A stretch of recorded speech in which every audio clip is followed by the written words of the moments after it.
What's up, everybody, and welcome back to another episode of the Inside Lines podcast. I'm your host, Atoya Burleson. And I am Tia Avril. Coming up a bit later in the show, we'll be chatting with Emmy award-winning travel expert, journalist, and television host, Oneika Raymond. We'll also be getting into our hot take this week, where we will be discussing the suspension of Las Vegas Aces head coach Becky Harmon. But first, Tia, what's going on? Girl, nothing much. I lied. Of course, you know, kids sports got you ripping and running all over the place. Oh, okay, wait, because I didn't tell you this, Atoya, before we started recording. But so Cliff left on Thursday. He had to do like a speaking engagement Thursday night, and then he was going out on the guys trip on Friday morning to Panama. He left his passport, and he didn't realize it till he was in flight on his way to Florida. Right. This is on Thursday. And so I ended up having to overnight his passport to him on Friday. And he just changed his flight, you know, later on. Girl, the passport never came. It's lost in UPS land. And we got to go out of the country in 2 weeks. Right. So he was just so frustrated that he ended up flying back home yesterday morning. And I made him go to this Boys and Girls Club gala with me. But anyway, I said, you know what? One thing for sure, you will never forget your passport again. Ever. Now we got to go try to get another one printed because I don't think UPS don't even know where the damn thing is at. But anyway, so that was our eventful weekend, and the gala was amazing. That's awesome. So I can't function this morning from said gala. But anyway, Toya, how was your weekend? Well, let's just say the gala sounds awesome, but it is not awesome that Cliff lost his passport. That sounds terrible. He forgot it and lost it. Like, what is the likelihood of that? I hope it shows up, though. It'll probably show up right when y'all get a new one. But, you know, that's neither here nor there. We're not going to talk about that. How was your weekend, Toya? Yes. So weekend has been crazy, as you can see. A lot of moving parts right now between the family. With these bar mitzvahs and getting these kids outfits. Oh, I forget about that. Every weekend. Mia, I had to get her ready, send her to a bar mitzvah in the midst of, I had to do some meetings with other people. But when I say this bar mitzvah was like off the chain, girl, they had 50 Cent perform last night. Wait a minute. Okay. Yes, you heard me. For 13 years old. 50 Cent, y'all. But listen, though, and you know he don't do nothing for a small bag. But do the kids that age really care about 50 Cent? No, I doubt it, but they know who he is. But Nate was like, well, what songs did he sing? Because the stuff that he talk about, they don't really need to hear for that 13. So right. I'm confused. That was definitely the performance for the parents. Girl, it was like, okay, well, Mia like FaceTime, like, Mom! And I'm like, do you even know? You don't even know. I remember when 50 Cent first came on the scene, y'all. Nate was getting drafted. That's how old we are. But, you know, it's neither here nor there. 13 years old, but you got 50 Cent to come. That is something your friends will be talking about for a long time. Oh, absolutely. I got a quick question. How are the preps and stuff going for Lil Nate? Because he getting ready to leave on now. He got about a month. Yeah, he got about a month. You know, he's getting a little senioritis, but, you know, he's hanging in there, he's going to school, getting his workouts in, trying to get right. So when he gets because he leaves 2 days after he graduates. Yeah. So I have zero time with him, like just preparing everything up to graduation. Graduation's on the 22nd. We're out on the 24th. He has to report. So that's crazy. Kind of crazy when I think about it, but I try not to think about it too much because I do get a little sad. Yeah. But all is well. All right, we're not going to go there. Enough about that, y'all. Let's get into this week's hot take.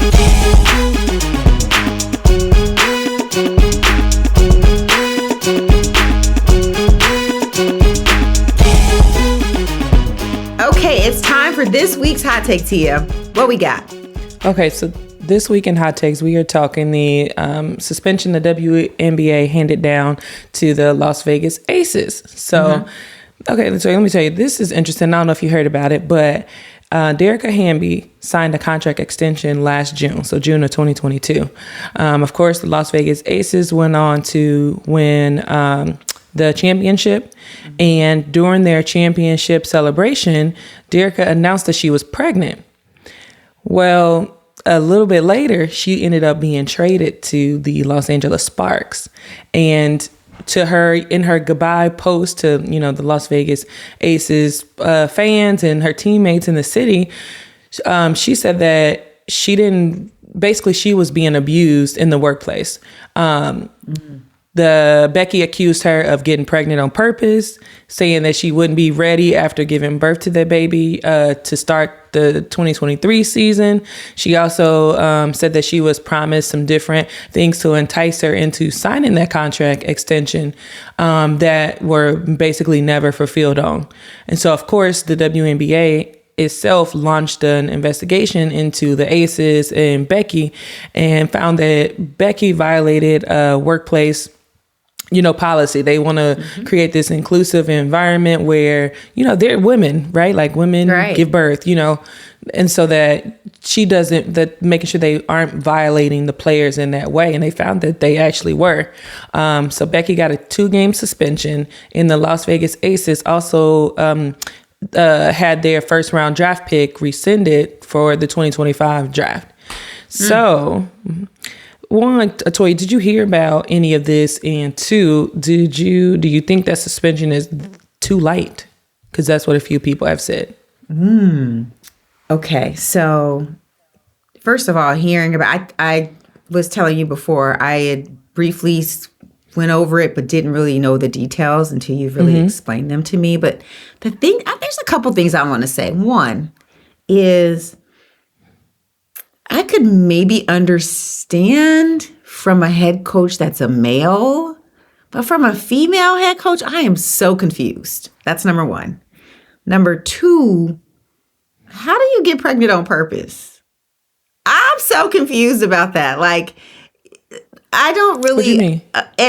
She, like, when they said that she got pregnant on purpose, like, first of all, you can plan to get pregnant for years. You don't know when it's going to happen. And not only that, like, what is wrong with that? Like, if she feels like she can get pregnant and bounce back and be back and ready to go, why wouldn't you give her the opportunity to do so? Why would you just trade her without, any conversation? So I'm glad that they got in trouble. 2-game suspension is very, very light. Maybe it's because it's the first of this kind, and so they're trying to give grace in this area.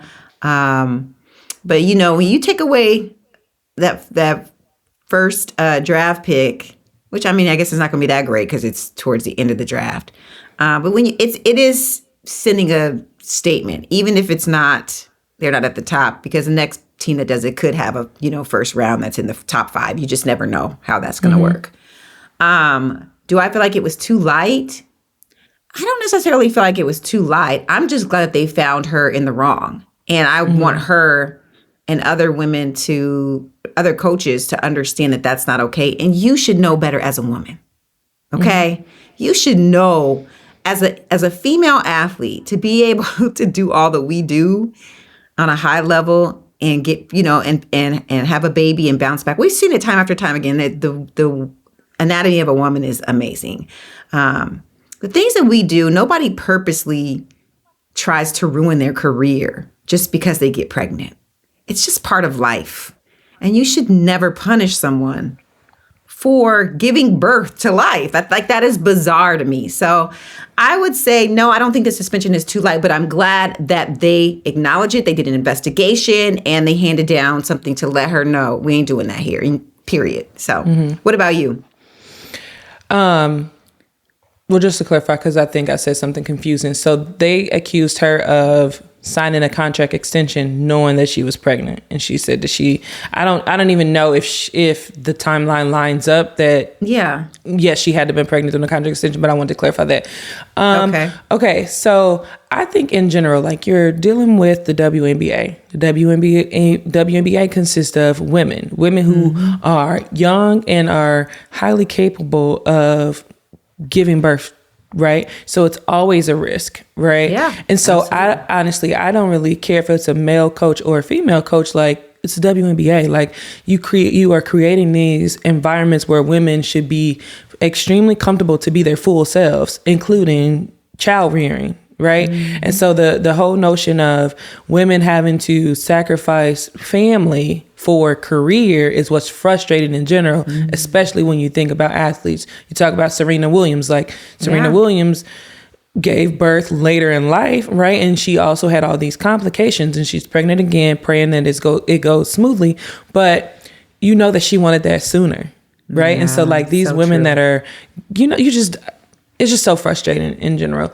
But the 2-game suspension, I think that was too light, because again, you knew what you were dealing with, right? Like, you're upset with her about being pregnant, not because she didn't perform, because she still performed, not because you actually seen her come back from giving birth and did her performance slip? Maybe not. You know what I mean? Like, you didn't even allow it to fully play out. So I do think they should have gave her a heavier fine, and even the ACEs, like 2025. What was the fine? Do you know what the fine was outside of the game suspension? Was there a monetary? Like fiscally? Yeah. I didn't read anything, but I'll check that and then I'll add it to the notes if so. But I didn't see anything about a financial implication. But with Becky, she get a 2-game suspension. That's without pay, but I don't know if what the ACEs was handed down. Yeah. And I just want to say something. And the reason I'm very strong on this is and the reason it bothers me is when I was in college, when I ran track in college, one of my colleagues, one of my track teammates got pregnant. And she got pregnant. She had that baby. And not only did she rebound and come back kicking butt, but she ran even faster, y'all. And so, like, I just feel like I don't really understand the whole point of, like, and that's just my experience with the teammates that I've seen in real time, in real life. So if they would have just done some research or did their due diligence in figuring out the timeline, how this is going to work, when you're going to get back, what resources can we provide for you to help you to get back? What do you need? Let's be inclusive and let's be supportive, because we as women, like, we all we got. Okay. We all we got. And if we don't support one another, how do we expect someone else to come in and support us? Yep. Yeah. Absolutely. But y'all let us know. Do y'all think that suspension was too light, right? And if you have any other comments to share on this topic, just in general about what women, or the thought that women have to sacrifice family for workplace, leave us a comment, drop us a line on Instagram, or leave us a voicemail at speakpipe.com/insidelines. Okay, y'all, that's it for this week's Hot Take. Coming up next, our chat with Oneika Raymond.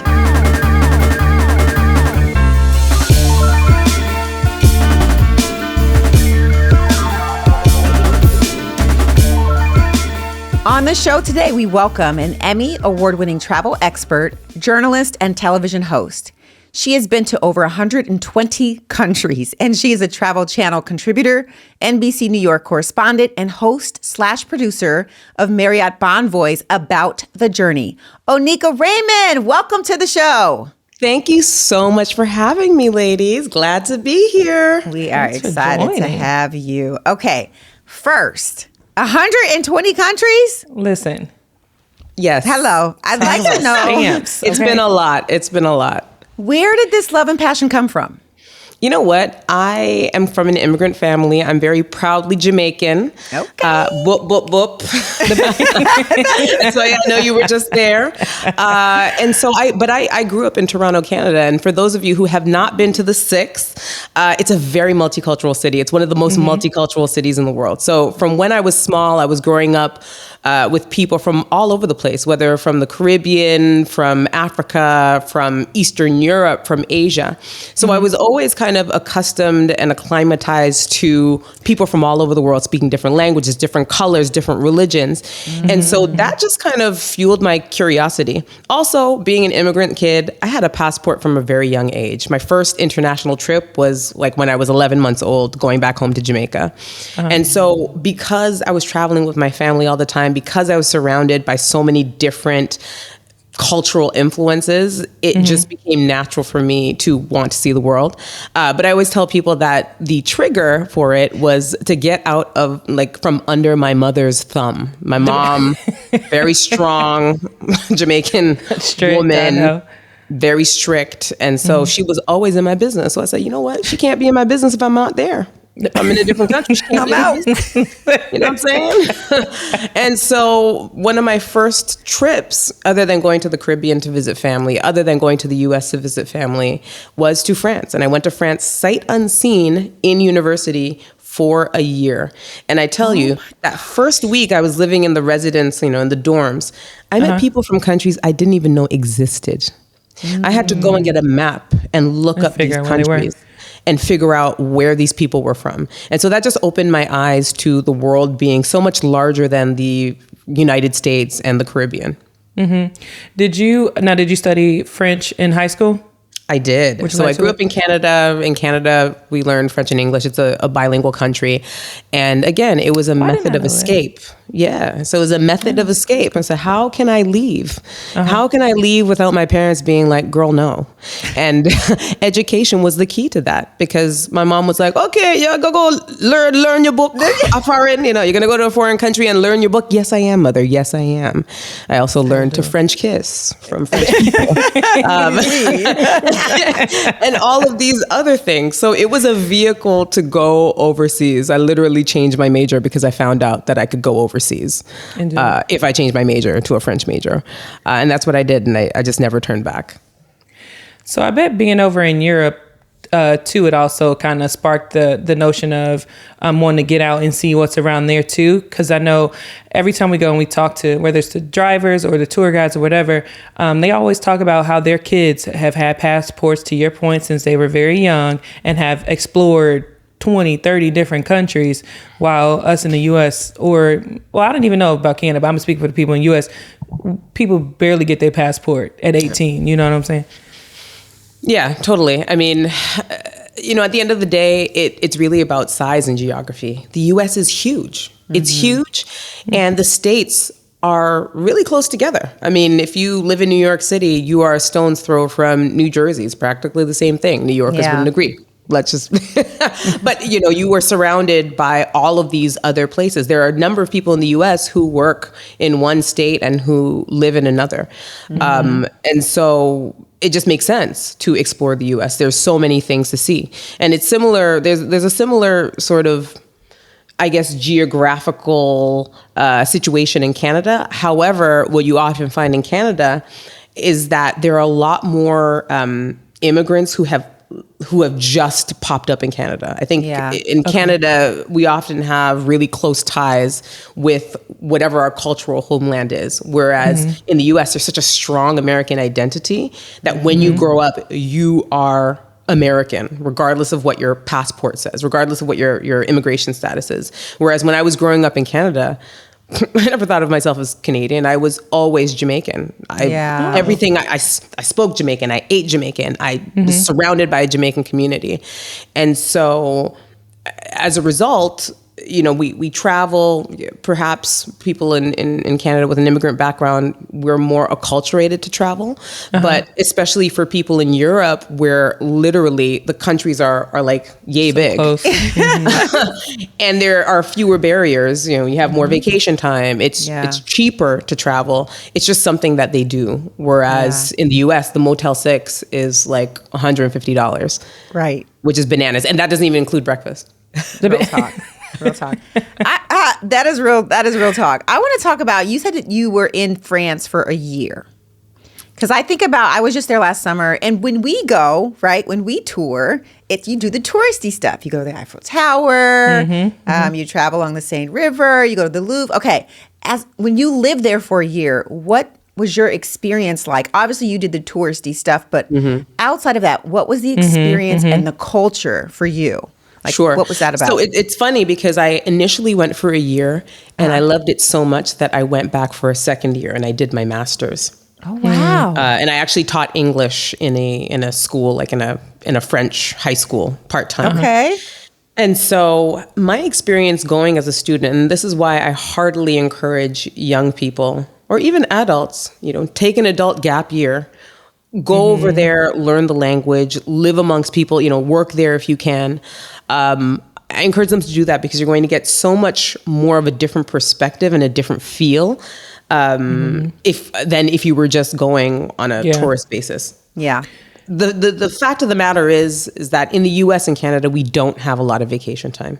And it's costly for us in many cases to fly across the ocean to a different continent. So when you get there, you're going to do everything you can do.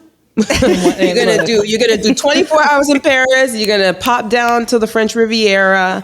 You're gonna do all of the things within that week or 10 days that you have of vacation, and you will come back absolutely spent, but so happy that you saw everything. And I love that for people.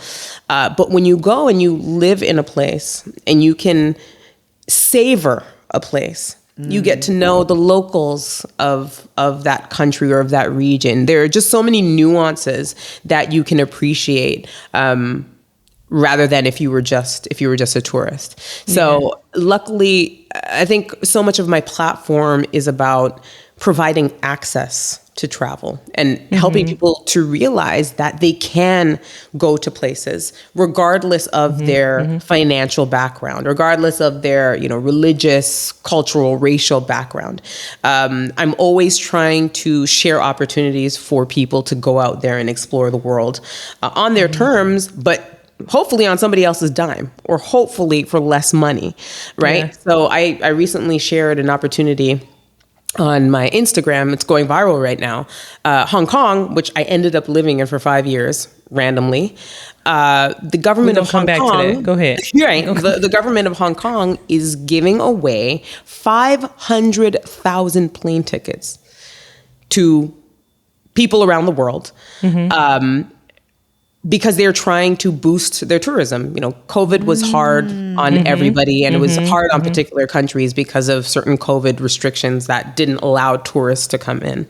And so now there's this unique opportunity to go to Hong Kong where the government is paying for your ticket. And so understandably, I put that online and it's going viral because people are like, wait a minute, Hong Kong, never really thought about it. But guess what? If I'm getting a free ticket, I'm absolutely going to make it happen, and I'm going to go.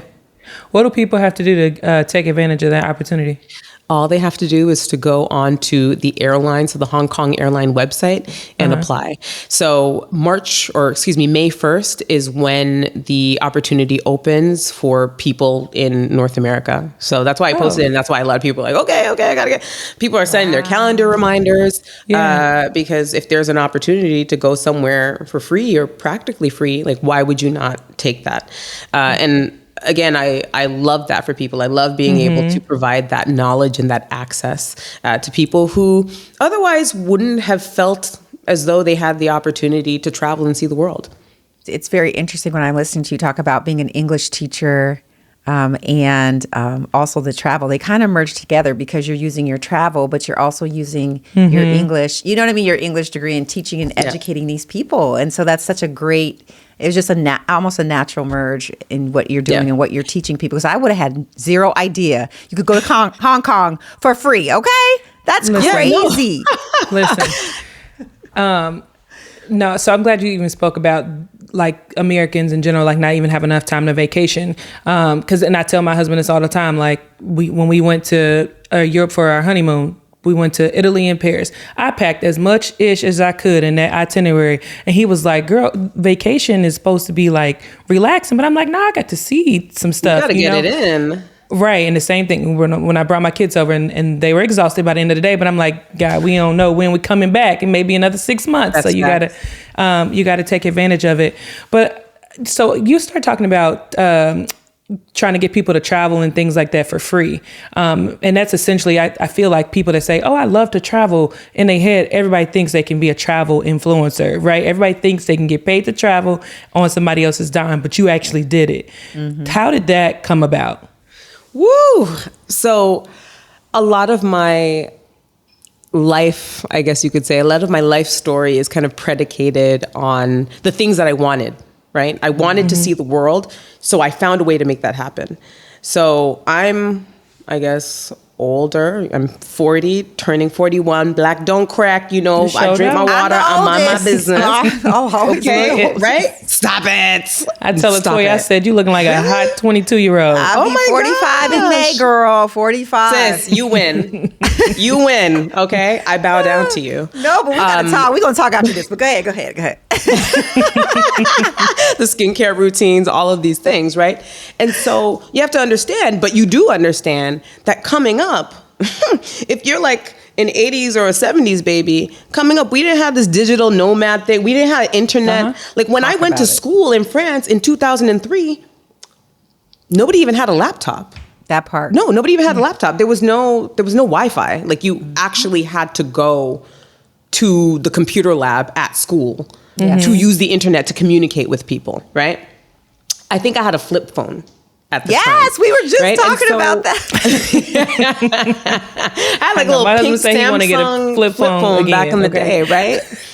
And so you have to understand that, like, in order to make things happen, traveling, if you wanted to go overseas back in the day, you had to be part of the military, you had to be part of the foreign service, or, you could kind of teach English, or you had to go to school. Like you had to have some compelling reason to go abroad. You couldn't just like rock up and be like, oh, I'm going to be a digital nomad, because there was no internet in that capacity. Yeah, that's so true. And so a lot of my life was kind of like, okay, I've gotten a taste of being overseas. How can I go back? And I realized, okay, let me get my master's in education. Let me become a teacher.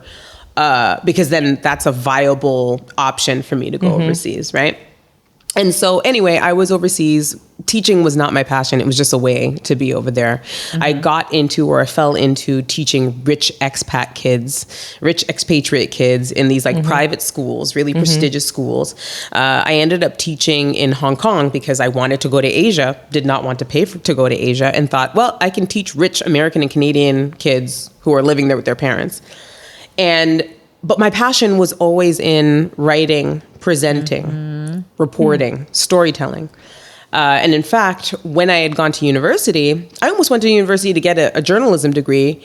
But pragmatically, when I was living in Canada at the time, not many schools had journalism programs. And I'll never forget, I got into a journalism program that was not in the city that my parents were living in.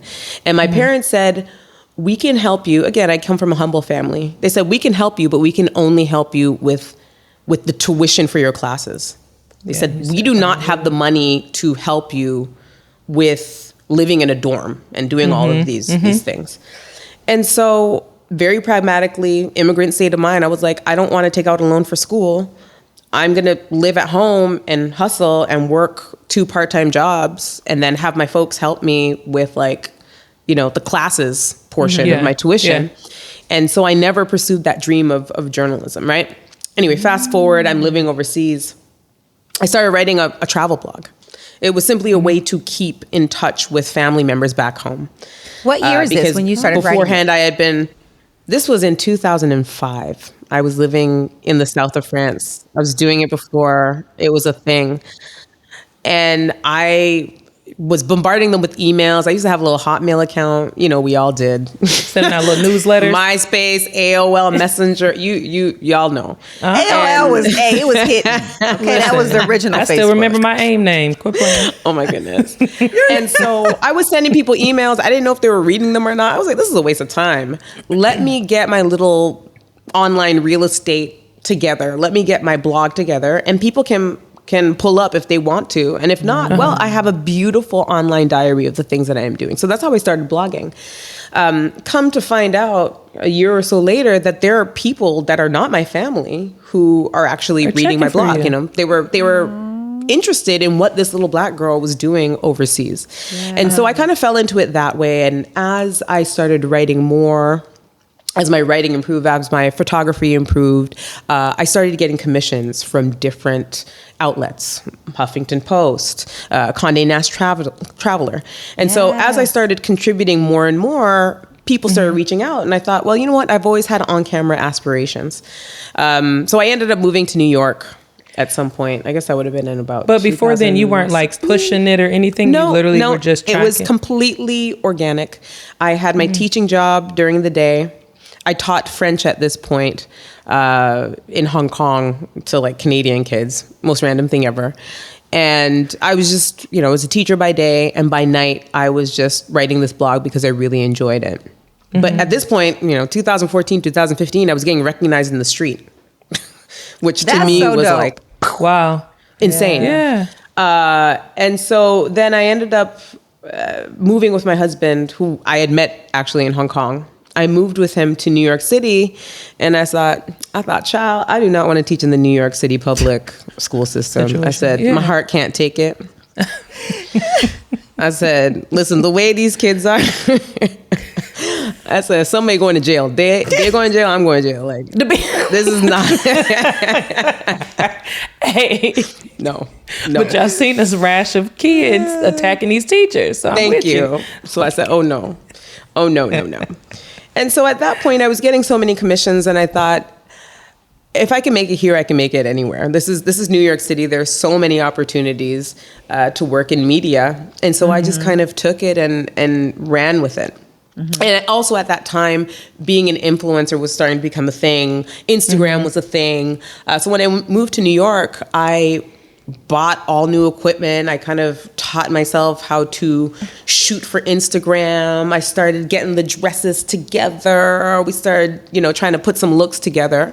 And I just kept on creating content that I knew would serve my people.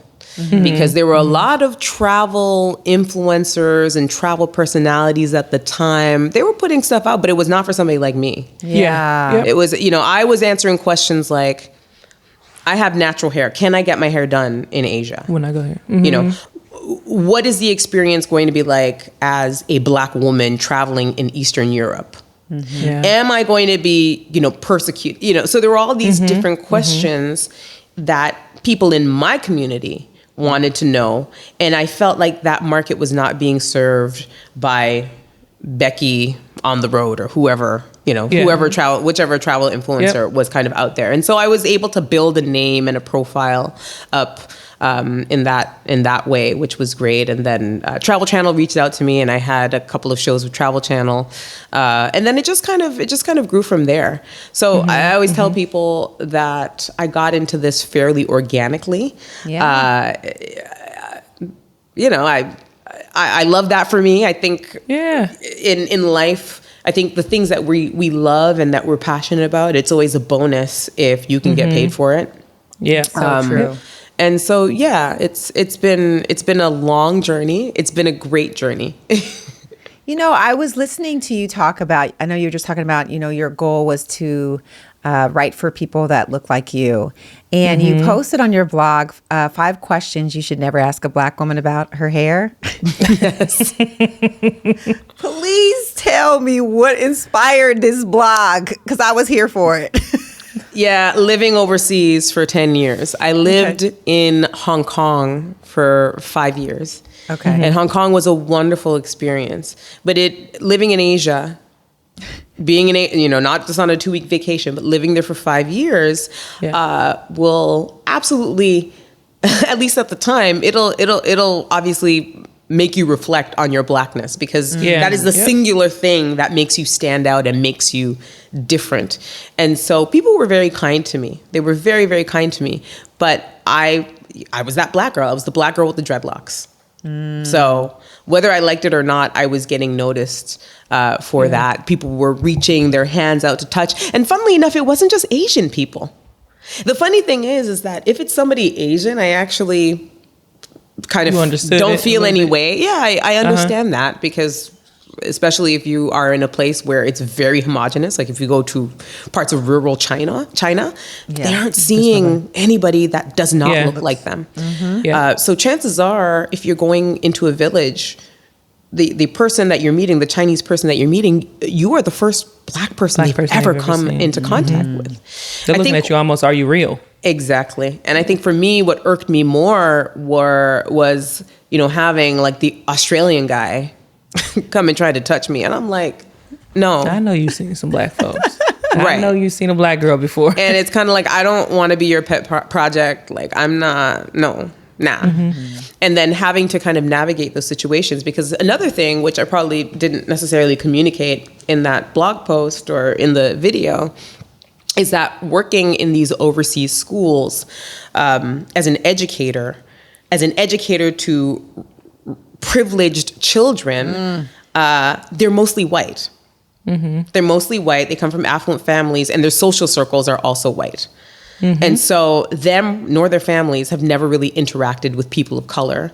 And that oftentimes causes friction between the host local culture. So, the Asian culture, in my case, where they were, and then also people like myself, right? So I would be teaching a class full of blonde children from the UK, from Australia, and I would be like the only person of color, the only Black person that they have in their lives, sort of thing. So I would have to field questions from them, field assumptions from their parents who should have known better. And so I think a lot of that sort of writing I didn't even really come from Asian people or living amongst Asian people, but more so living amongst ignorant and clueless white folks. Yeah. Wow. which is crazy to think. But I mean, living in the US now and seeing what racial tensions exist, I mean, Right. Now it's you perhaps understand not it. as much of a surprise as you would think.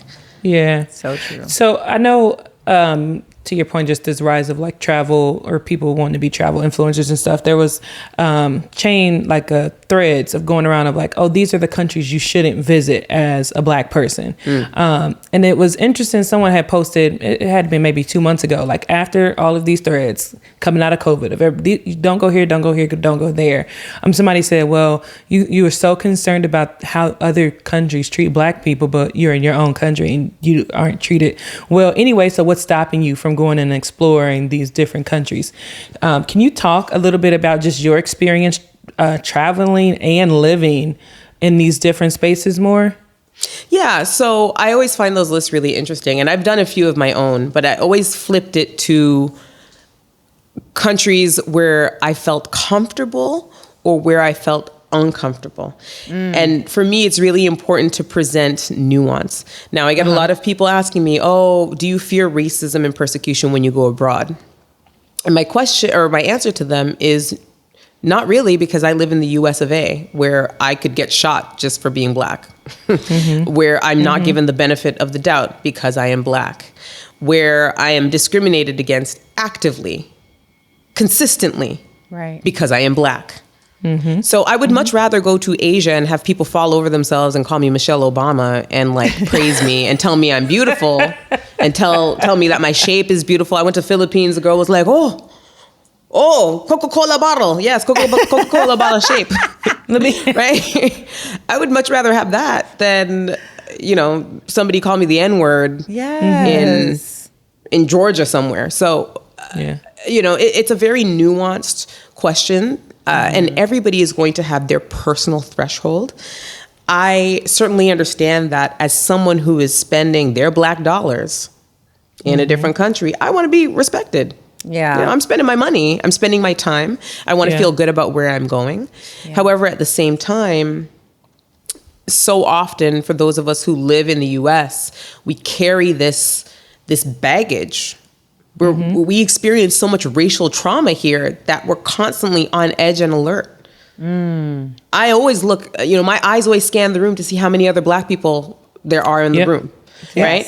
Yeah. One of the reasons I wanted to settle in Miami, one of the reasons I live here now is because nobody looks twice at me. Because I am in a very multicultural city. Nobody's looking at me. If I want to get my hair done, I could walk out on the corner and get it done. Right? So there's a level of comfortability here, even though I live in the state of Florida. Right? And so I think that's something that is a very personal, nuanced experience. However, having lived in a number of different countries all around the world, and in countries where I was most of the time a visible minority, right? A racial minority, I would tell people to, especially if they're from the US, to not worry about it, to take it in stride. And I would tell them that 99% of my experiences abroad have been positive. And if my race has been a factor, it has been a positive factor in my interactions with people. People have been excited to see me. People have been bestowing praise on me. They want to touch my hair because they think it's beautiful and cool, right? And so very often I've used my race as a bridge.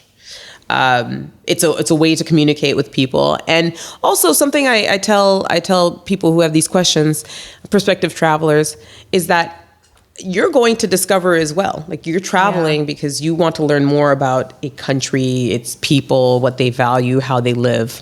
So it's only natural that there's going to be that degree of reciprocity where they are also curious about you. So yeah, I think cultural exchange is at the heart of travel.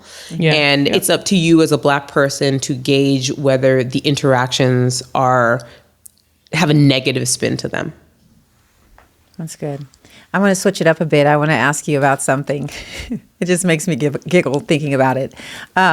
So you discussed in your blog, Moms Who Travel with Kids. And we all know it ain't easy. Let's be clear. Yeah. I remember recently the guy who had a whole meltdown on Southwest Airlines. As they were Southwest, that plane was in a waiting pattern. They were just waiting, on the tarmac for over 45 minutes. And there's a crying baby the entire time. They hadn't even taken off. And this guy lost it. Please make that baby be quiet. And so the flight attendants had to come over and they're like, sir, you're yelling. And he's like, so is the baby. And I lost it. And I thought about we've all been there, right? And let's be clear, on both sides. I've been there as the parent, and I've been there, as the person just trying to fly. What would you say are the top travel hacks for traveling with kids? Because clearly these parents would have benefited from your travel hacks, okay? So as we all know, kids are really unpredictable, right? Yeah.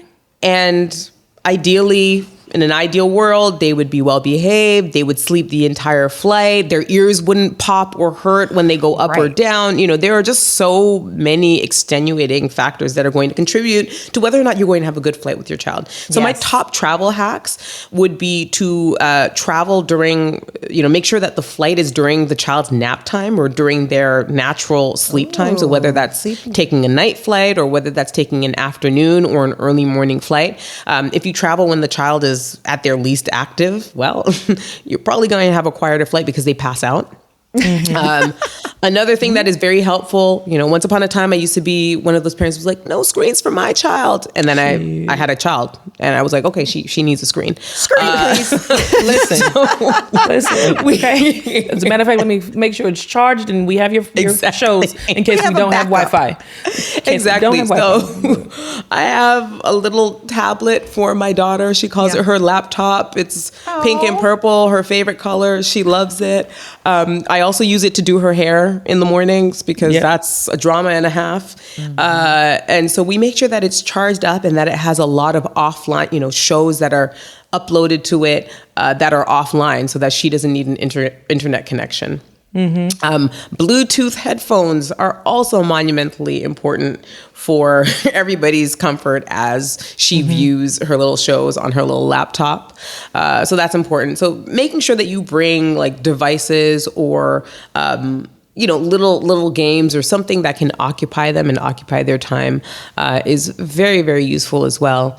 If you have a younger child, again, the air pressure can really be a difficult thing for them. So if you are a mom who is still breastfeeding, preferably breastfeeding the child during takeoff and landing will help. That sucking motion is going to help their ears not have that popping sensation.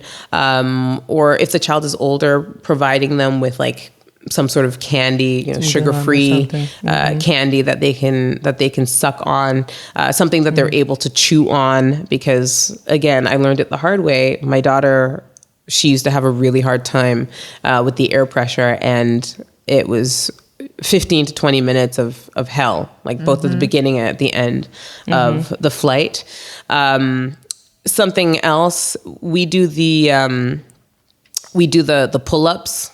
So the pull-ups, if it's a longer flight, I mean, my daughter's potty trained. She's 3, but just these kids, they'll tell you that they need to pee. Yeah, they tell you that they need to pee like right as they're peeing. So if it's a longer flight, then we make sure that she has her little pull-up on. So just kind of little things to make things easier. We bring snacks. She loves pretzels.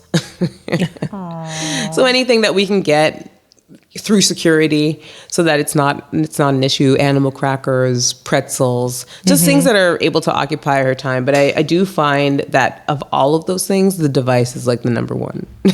Absolutely. Listen, I had that them whole their debate tech. with my friend, and she was like, "Girl, you shouldn't be." I was like, "Wait till you have kids," and she's like, Wait. "Girl, I get it. Mhm. listen. Oh, that saved my marriage. Right? Your marriage, your sanity, all of the above. You know, we're sitting at the dinner table. We'll just give her device. Let her live her best life.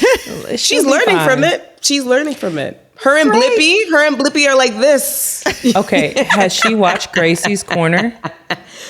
Oh my gosh, is that the one with it's like the black?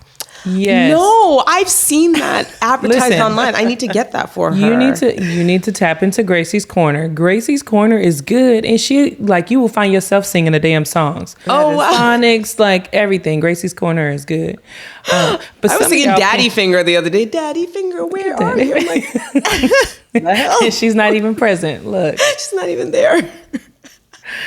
Listen, you know I'm old because I usually know all the jams, and I've heard of Gracie's Corner, but I don't really know what's hip now. Like I'm like, girl, is Doris still Gracie's on? Corner. Right?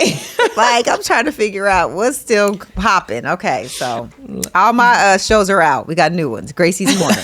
Good to know. Look, actually, Atoya, do not wish to know that again ever. Okay. Oh, I'm done, girl. I ain't looking back. Because you started talking about your daughter. What did you ever think about maybe becoming like a travel agent or anything like that, like to help families or not even families? It could be solo women traveling around the world. No, I never really considered it. I think because I've been online so long, I've seen the power of online community. And so I've kind of, I guess, made it my mission to serve that way. But I never really considered being a travel agent. So people ask me if I'd ever considered leading group trips. Sometimes I'm like, I don't like people enough to do that, but but I mean, never say never.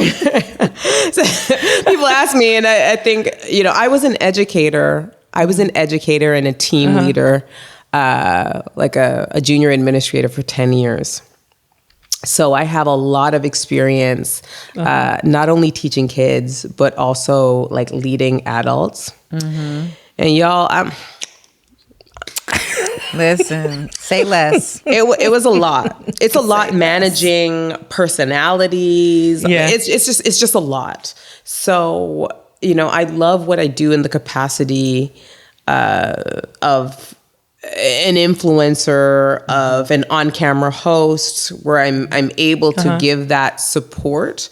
But I don't necessarily am not like in the weeds. Yeah. Of it. Okay, With fair. people.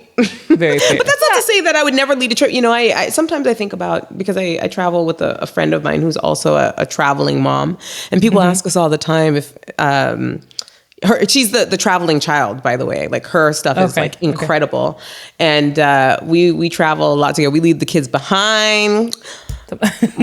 Mama's just we just living our lives, and people ask us, they're like, "Oh my goodness, we would love to do a mama's trip, without the kids." So it's something that we've thought about and we've talked about before. So you never know, you maybe we could get y'all on the trip. Look, you ain't saying nothing but a word. Listen, let me know when to pull up. That's all you got to do. Exactly. So most of the time when you travel without your daughter. You travel like it's because it's for work, right? Like yeah. So a lot of the time, you know what? Nowadays, I feel as though it's kind of split.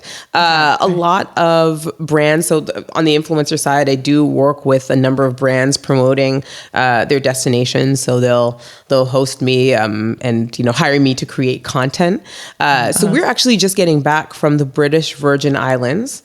So I got I had the chance to go with my daughter and my husband, and they get to be part of the content as well. And I do think that a lot of travel and lifestyle brands are getting hip to the idea that people are traveling with their families. It's a family thing. That is a huge market. And so many people feel as though when they have kids that part of their life is over.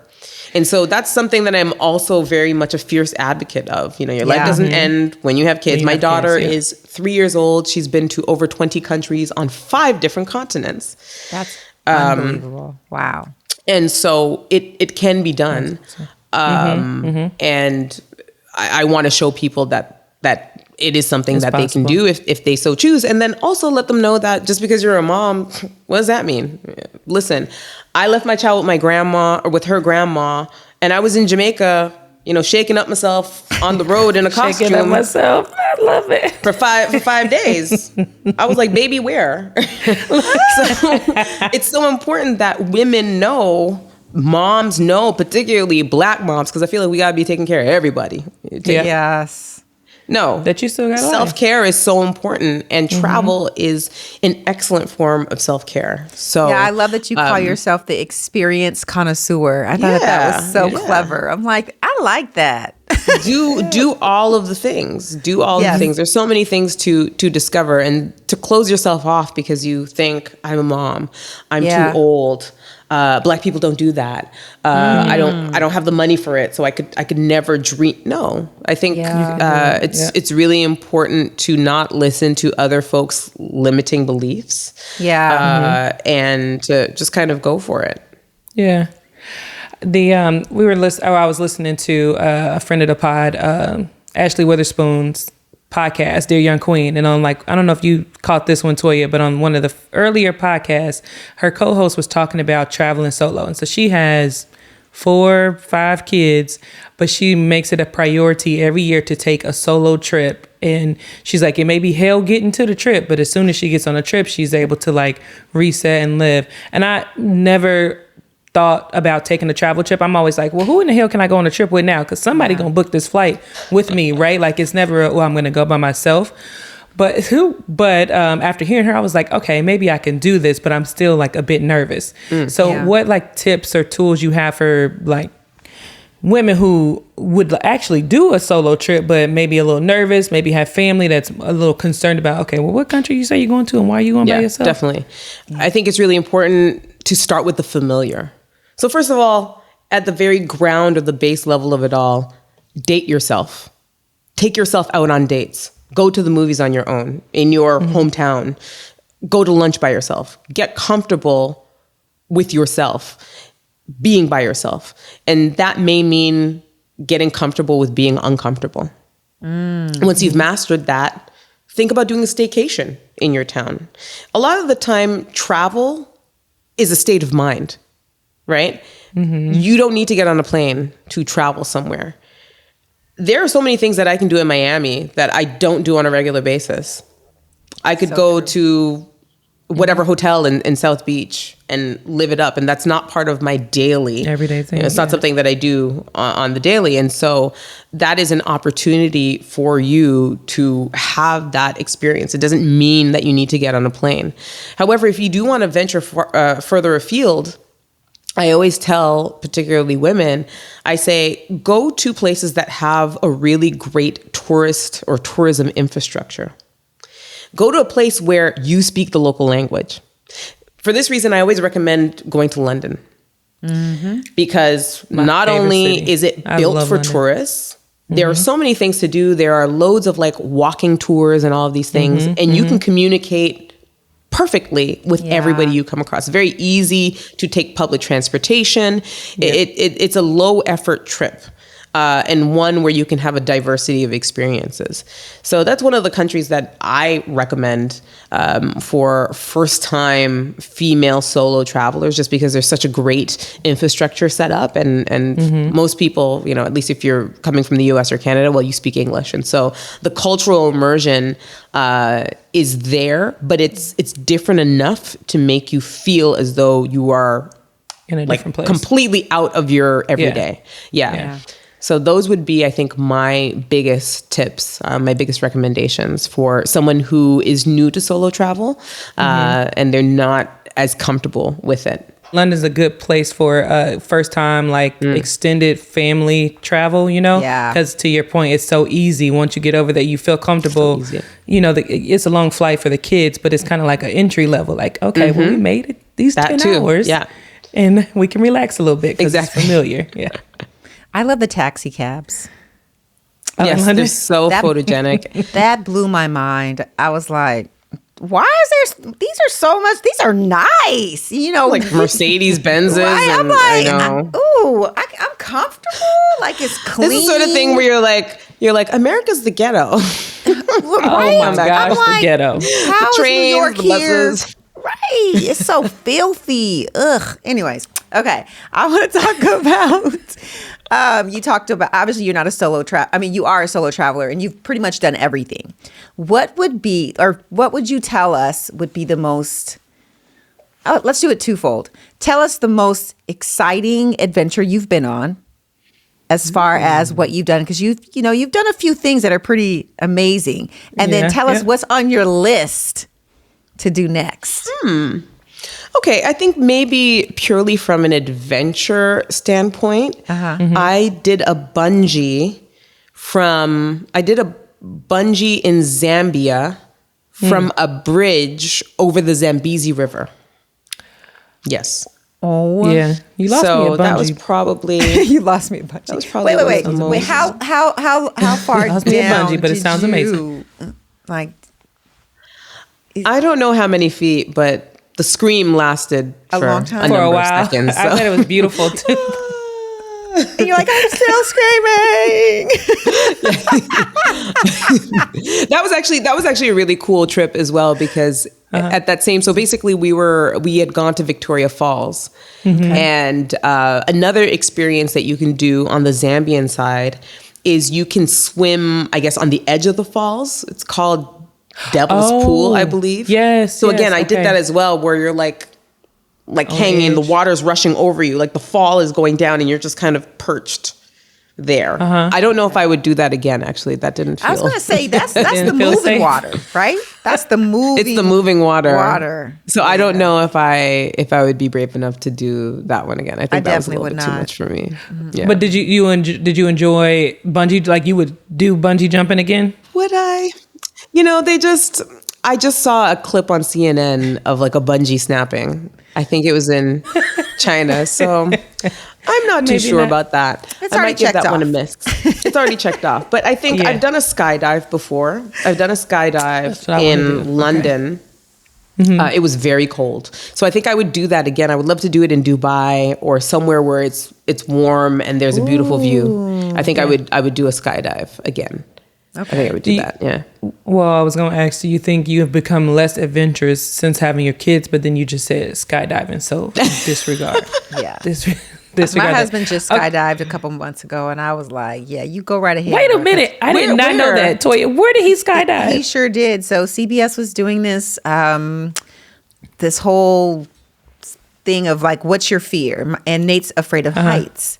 So I think Gail's was like, I can't sing. I've always wanted to sing in public, but I'm so embarrassed. And I think Tony's was dancing. He's a terrible dancer, and he wanted to learn how to like dance with the stars. So funny. And Nate's, of course, he got to go extreme. Like, I'm afraid of heights. So here's Gail like, I'm going to go practice with a voice coach, and I'm going to sing in front of people. And Tony's like, I'm going to practice a dance number, and I'm going to perform it. And Nate's like, I'm jumping out of a plane. I'm like, what? How we get here? What happened? So where did he jump from? Where was he at? New York? He flew to they flew to this base, this naval base where they do it with them, and they went through the whole thing. And he's like, "You can come." I'm like, "No, one of us needs to be alive for our kids. So you go right ahead, and I'll just watch it when you get back. If you get back." And he's like, "You are crazy," but yeah, he did it. And he loved it. He said he'd do it again. Oh, you know what? Something else that I did. I just remembered. This just popped up in my mind. I was filming a pilot for a TV series, a travel adventure TV series last November in Utah in Zion National Park, and they had me canyoneering. It was down I think it was like a 70-foot cliff. So I just had the rope, and I had rappelling down. Yep. Yeah, I had to like rappel down, and I'm afraid of heights, so I didn't. You are too. And then I had to say my line. I had to say my line to camera. I'm afraid of heights, and so I had to say my line to camera. What did you say? I'm Oneika Raymond, and this is, it was the intro to the show, to the pilot. And I'm like, I can't look down. I can't look to the side. I can't show on my face that I can't show the abject terror. I have to just hit my line to camera. And so, yeah, that was... And you killed it, probably. That. You probably... No one would have ever known you probably was canyoneering in fear. Now, I rappelled down into a cave in Puerto Rico, but yours sound way more adventurous. I would do that again, but that bungee jumping, I don't know what it is about the rubber band that kind of like throws me. That reverb at the end that... Yeah. Get you. Oof. Okay. So completely switching gears, because you had mentioned this earlier on. But so you said you met your husband in Hong Kong. I did. Okay. How tell us about that. Where's he from? Love stories. We love them. So it's really funny. I never would have pictured that for myself. But I met my husband. So my husband is from Germany, a white guy from Germany. Uh-huh. Okay. In Hong Kong. I don't think I had ever... What part? In Hong Kong. So he's from Berlin. I don't think I had ever even met a German person before. Like, if I'm being completely real, right? Uh-huh. And I had moved to Hong Kong. I had, well, I'm not going to swear on the podcast, but like I had encountered a number of F-boys in my day. Let's put it that way. And so when I had said they're in every moved to country. Hong Kong, right? And so when I had moved to Hong Kong, I thought, you know what? I can't deal with the nonsense. But I considered Hong Kong my year of yes. I thought, I've moved to this new continent, sight unseen. I'm a 15, 16-hour flight away from home, away from anything I've ever known. I'm going to accept every invitation that comes my way. And so part of that was accepting an invitation. I had just kind of randomly met this girl. And she was like, hey, you want to go out to a club tonight? And the funny thing is when I got her text saying, do you want to go out to this club? I had already come home from the club. So this girl messaged me at like midnight being like, hey, do you want to meet me out? And I literally had walked into my door. And I said, well, why not? And I turned right back around and I went out again, right?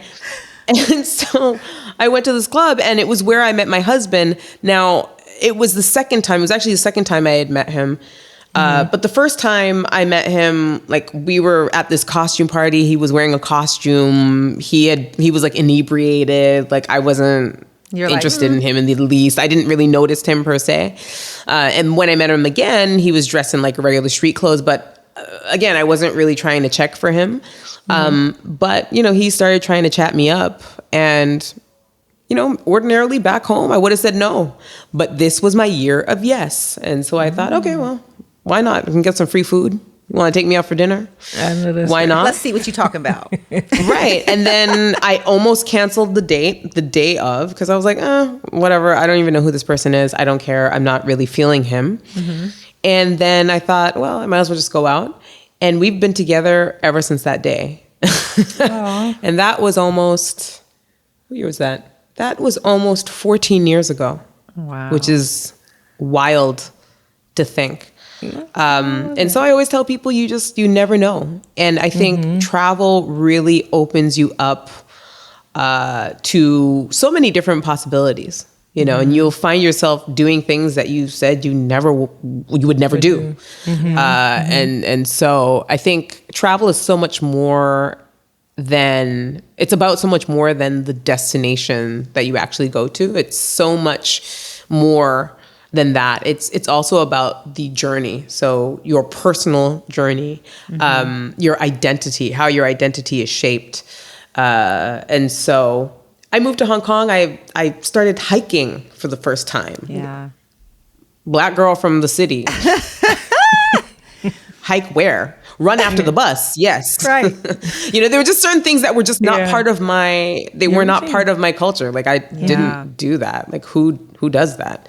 My family, when we traveled for, I always say we traveled, my people from where I'm from, they travel for immigration and asylum. They don't travel to find themselves. Yeah. They travel for education. They travel to escape war. They travel to escape poverty. They don't travel to just be, right?